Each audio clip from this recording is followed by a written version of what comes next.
이런 얘기가 있습니다. 어떤 여행을 하는 사람들이 이제 여행을 가는데 들을 지나고 산을 넘고 사막을 건너서 어느 강가에 이렇게 도달했다고 그럽니다. 강가에 도달해서 이제 말에게 물을 먹이고 자신도 물을 마시려고 말에서 내려서 이렇게 강가로 갔는데 갑자기 하늘에서 이런 소리가 들리더래요.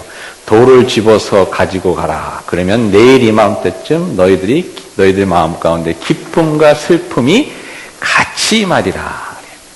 기쁨과 슬픔, 기쁜 마음과 슬픈 마음이 함께 임한다. 그래서 이따 뭐가 뭔지 모르지만 궁금해서 돌들을 이렇게 하나씩 집어서 주머니에 이제 넣었답니다.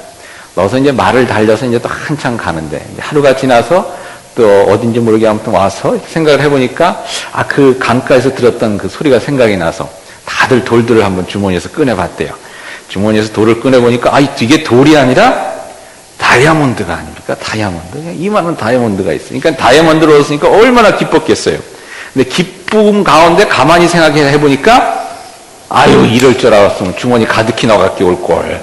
이런 생각이 드니까 이제 슬픔이 또 확 몰려들습니다. 그래서 기쁨과 슬픔을 함께 경험을 했다.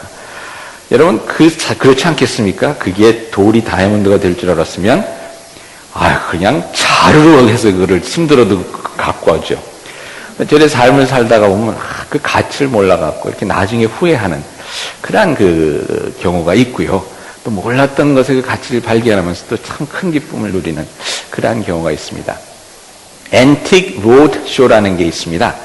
골동품들을 감정해 주는 건데요. 어느 도서에서 이제 앤틱 로드쇼를 합니다. 그러면 사람들이 자기네 그라지에 에디게 이렇게 막 있던 것들을 혹시 이게 감 나가는 물건인가 해서 이렇게 다 갖고 옵니다. 그럼 거기서 전문가들이 이제 그걸 감정을 해주면서 이건 얼마 받을 수 있습니다. 이런 감정을 해주는데 많은 경우 그냥 별거 아닌 걸로 나타나기도 하지만 또 가끔 가다 아주 그냥 놀라운 그런 사실을 발견하기도 합니다. 앤틱 로드쇼 중에서 네 번째로 비싼 그 값어치를 찾아낸 그런 케이스가 있는데 제가 동영상을 한번 다운로드 받아봤는데 한번 보시기 바랍니다. Can you tell me a little bit about how you came across this table? 어떤 아주머니가 garage sale에서 이 꽃상을 샀어요. 30년 전에 25불 주고 샀다고 합니다. 30불을 달려는 걸 25불밖에 없다고 해서 이제 했는데 그거 한번 잠깐 보시기 바랍니다. I thought this is a great thing. It was pitch black. It was a moldy mess. And the lady was asking $30, so I said, but I only have 25. I said, that's all I have. She said, you can have it for 25, and I took it.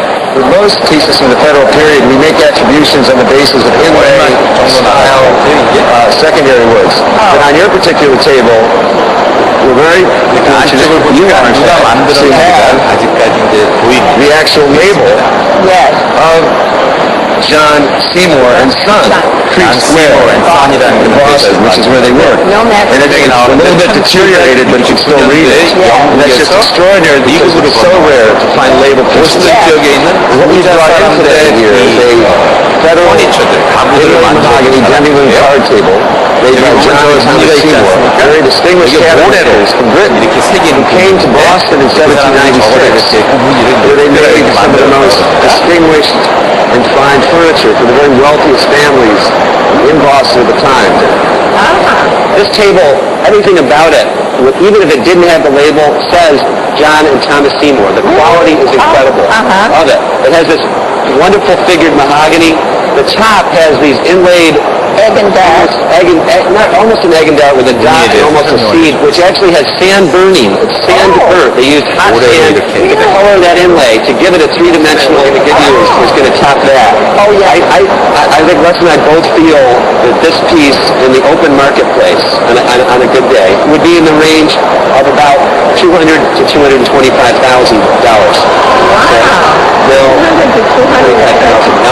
주인만 잘 만나면 30만 불까지도 받을 수 있대요. 집을 이사 가서 30년 전에 조그만 티 테이블이 있으면 좋겠다 그래서 그라지 세일에 가서 30불 달라는 걸 25불밖에 없는데 어떻게 해요? 그러니까 25불에 가져가라고 가져왔는데 25만 불짜리. 여러분 저 테이블을 판 아줌마가 여태 살아계시다 그러면 얼마나 복장 터지겠습니까? 얼마나 복장 터지겠어요. 오늘 말씀에 나오는 것이 이런 내용입니다. 천국 백성은 하나님 나라의 소중함을 아는 사람들이다 하는 겁니다. 여러분, 그 테이블이 25만 불 나가는지 알았으면 그렇게 쉽게 팔았겠습니까? 안 팔았죠. 근데 오늘 말씀해 보니까 땅을 파다가 보니까 보물이 나왔다는 겁니다. 보물이 나와서 그걸 알고 자기 땅이 아니기 때문에 가서 온 재산을 팔아다 그 땅을 샀다는 거예요. 땅을 판 사람은 이 사람이 뭐 이렇게 돈을 많이 주고 이 땅을 살려고 그러나 잘 됐다 그래서 그냥 땅을 팔아버렸습니다. 그 값어치가 얼마나 나가는지 모르고. 근데 천국 백성이 그렇다는 겁니다. 하나님 나라 꿈, 하나님 나라를 향한 소망이 얼마나 소중한지를 잘 알고 사는 사람들이라는 것입니다. 여러분, 이런 것들을 보면은 참 그런 생각이 안 드세요? 모르긴 몰라도 저분이 저 아줌마 그 전날 꿈 잘 꿨을 거예요. 좋은 꿈 꾸셨을 거예요. 근데 여러분들 꿈 팔려는 얘기도 있지 않습니까? 가만히 생각해 보니까 이 동영상을 보니까요, 물건 버리고 이러는 것도 좋아서 버려야 되겠어요. 잘 보고 버려야 되겠어요. 그죠? 옆에 있는 분들에게 말씀해 주세요. 잘 보고 버리세요. 잘 보고 버리세요. 네. 그리고 뭐든지요, 저희들이 보니까 뭐든지 잘 보고 지내야 돼요. 잘 보고. 왜냐면 잘 보고 버리기도 잘 보지만 누구 이렇게 미워하고 이렇게 하기 전에 이 사람이 또 혹시 중에 유명한 사람이 될지도 모르니까 잘 보고요. 놀 모르니까 이렇게 잘 대해주시고 이렇게 돼야 되는 겁니다. 혹시 여러분 옆에 있는 분들 한번 잠깐 봐주세요. 지금은 별 볼 일 없는 것 같죠?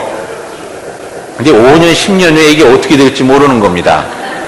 지금부터 잘 부탁해 놓읍시다. 잘 부탁합니다. 라고 말했습니다. 잘 부탁합니다.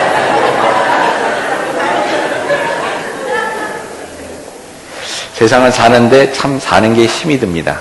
근데 힘이 들지만 내가 참으로 어떠한 소망과 꿈을 가지고 있는가, 하나님께서 내게 주신 것이 얼마나 소중한가를 깨닫고 사는 것, 그것만큼 저에게 소중한 건 없는 것 같습니다. 이 말입니다. 오늘 말씀해 보니까 아까도 말씀드렸지만 그 밭에 숨겨져 있는 보화, 이거를 알 수 있다 그러면 여러분은 그 땅을 파고 이러는 것들이 사실 힘이 안 들지 않습니까?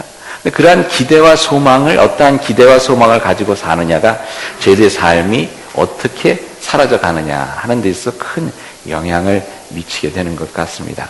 정말 저희들이 지금 아까 보신 그 아줌마도 말입니다. 이게 티테이블 뭐 이렇게 코너에 하는 것 같은데 그것이 30만 불짜리인지 몰랐을 때는 어떻게 했겠습니까?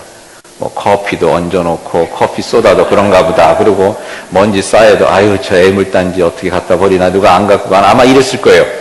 30만 불이라고 하니까 그걸 어떻게 이제 하겠습니까? 대하는 태도가 싹 달라졌을 거예요, 아마. 잘 닦아갖고 말이죠. 이렇게 잘 씌워갖고 아마 금고에다 넣어놓고 이렇게 탁 잠가놓고 아마 이랬을 거예요. 저희 저희 삶에 대한 이런 것들에 대한 소망과 기대가 어떠냐에 따라서 저희들 살아가는 모습이 이렇게 틀려지더라고요.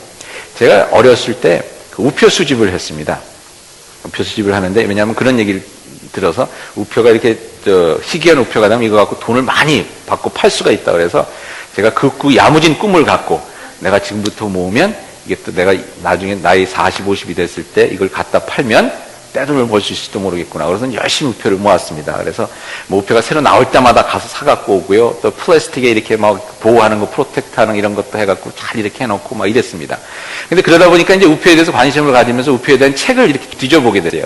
우표에 대한 책을 뒤져보면서 이제 제가 가지고 있는 우표들이 얼마나 가치가 나가나 이렇게 좀 봤는데, 보다가 제가 깨달은 게 있어요. 뭐냐면 제가 수집하는 그 우표, 그러니까 이게 나오는 우표들이 이제 뭐 비싼 건 못 사고 이제 싼 것들을 사지 않습니까? 여기 그래도 시간이 지나면 가치가 올라가겠다. 그런 생각에서 샀는데, 그 책들을 이렇게 보고선 제가 깨달은 게 뭐냐면, 제가 그때 당시 수집하는 우표가 진짜 큰 값이 나가려면 200년에서 300년은 지나야 될 것 같더라고요. 그때 뭐 몇만 장씩 찍어내는 우표인데 그게 20, 30년 안에 값이 얼마나 올라가겠어요. 그냥 그다음부터 우표가 중요하게 안 보이더라고요. 그냥 다 친구 줘버렸어요. 우표에 대한 기대가 참 컸을 때는 그것을 대하는 태도가 틀렸는데, 그 기대가 탁 주고 버리니까 그 다음부터는 이 대하는 태도가 많이 틀려지더라는 겁니다. 여러분, 어떤 기대를 가지고 사느냐, 어떤 소망을 가지고 사느냐, 어떤 꿈을 가지고 사느냐가 지금 내가 어떻게 살아가느냐 하는 데 있어서 큰 영향을 미칩니다. 제가 전도사 할 때 한 번은 주일 새벽 기도를 인도하는데, 목사님이 주일 새벽 기도를 인도하시라고 그래서 주일 새벽 기도를 인도하는데, 어떤 남자분 두 분이 이렇게 새벽 기도를 오셨어요. 근데 이런 말씀 드리면 좀 어떨지 모르지만 여러분들이 그런 분들이 있지 않습니까? 새벽 기도엔 전혀 오실 것 같지 않은 분들. 그렇죠? 무슨 말씀인지 아시겠죠? 새벽 기도엔 전혀 오실 것 같지 않은 분들인데 새벽 기도로 오셨어요. 그래서 제가 이렇게 앞에서 설교를 하면서 제가 회개를 했어요. 하나님, 제가 저분들을 새벽 기도 오실 만한 분들이 아니라고 이렇게 생각했는데 이 얼마나 참 잘못된 겁니까? 그리고 회개를 하면서 이렇게 보니까 이분들이 새벽 기도를 오셨는데 그 표정이 너무나 밝아요. 여러분 되게 새벽 기도 올 때는 다들 이 인상들이 조금 이렇게 우그러져 있습니다. 왜냐면 피곤하니까 아침에. 그리고 그래서 새벽 기도 와서요, 평화 인사 나눕시다, 옆에 분들을 축복합니다라고 인사 나눠서 이렇게 인사 나누고 이러는 거 하면 안 됩니다. 왜냐면 다들 뭐 얼굴 화장도 안 했죠, 머리도 막 이러죠. 그런데 서로 안 보려고 다들 이러고 있는데 새벽 기도 설교할 때 보면요, 저를 보는 분이 아무도 없어요. 다들 이러고들 있어요. 근데 그런 그 상황인데 이분들은 얼굴이 밝고 화나세요. 그래서 야, 내가 진짜 잘못 봤구나. 이렇게 새벽 기도에 저렇게 밝고 은혜로운 모습으로 와서 예배를 드리는 분들을 내가 새벽 기도는 안 올 분들로, 믿음이 없는 분들로 이렇게 생각을 했구나. 이렇게 해서 회개를 했는데 알고 보니까 이분들이 왜 그날 새벽 기도를 받냐면 골프를 치러 가기로 하셨는데 주일 예배를 빼먹고 가기는 양심에 꺼리 끼고, 그러니까 주일 예배 못 나오는 대신에 새벽 기도를 나오신 거예요. 새벽 기도를 나오셔서 요거 끝나면 골프 치러 가야지 하니까 그냥 얼굴 표정이 환하게 표정이 환하게. 저희 그렇지 않습니까? 새벽 기도 끝나고 일 가야지 그러면 얼굴이 표정이 그런데 요거만 끝나면 골프 치러 간다, 오늘 날씨도 좋다니까 얼굴 표정이 환해진 거예요.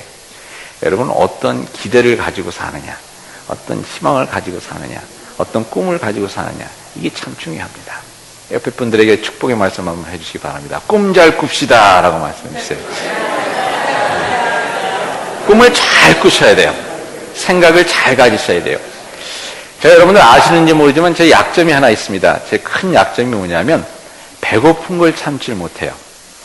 그래서 이렇게 평소에 보면 굉장히 이렇게 부드럽고 우아하고 이렇게 평화롭고 그렇지 않습니까? 목사다운데 배가 고파지면요, 저 사람이 어떻게 목사가 됐어? 라는 생각이 들 정도로 이게 변해버립니다. 그래서 제가 제일 힘든 게 뭐냐면 저녁 시간 맞춰서 제 와이프가 저녁 안 해줄 때, 이때는요, 그냥 막 속이 뒤집히고, 그리고 이 옆에 어디 가서 뭘 하길래 이렇게 안 오나, 그냥 전화를 수십 번 걸고 막 이제 이럽니다. 그러면, 그때는 진짜 살고 싶지가 않아요. 근데 그때 제 와이프가 전화를 해서 자기야 미안해, 지금 만두 사가지고 가고 있어. 그러면, 그다음부터는 이게 바뀌는 거예요. 만두. 여러분 재밌는 게요, 와이프하고 배가 고프다고 막 1분이 지옥에서의 1시간처럼 그렇게 느껴지다가 만두 사갖고 온다 그러면 그때부터는 이 기다림에 마음이 설레고 본래의 그 우아함과 평안함과 이렇게 찾아오는 거예요. 그래서 미리 설거지도 해놓고 상도 닦아놓고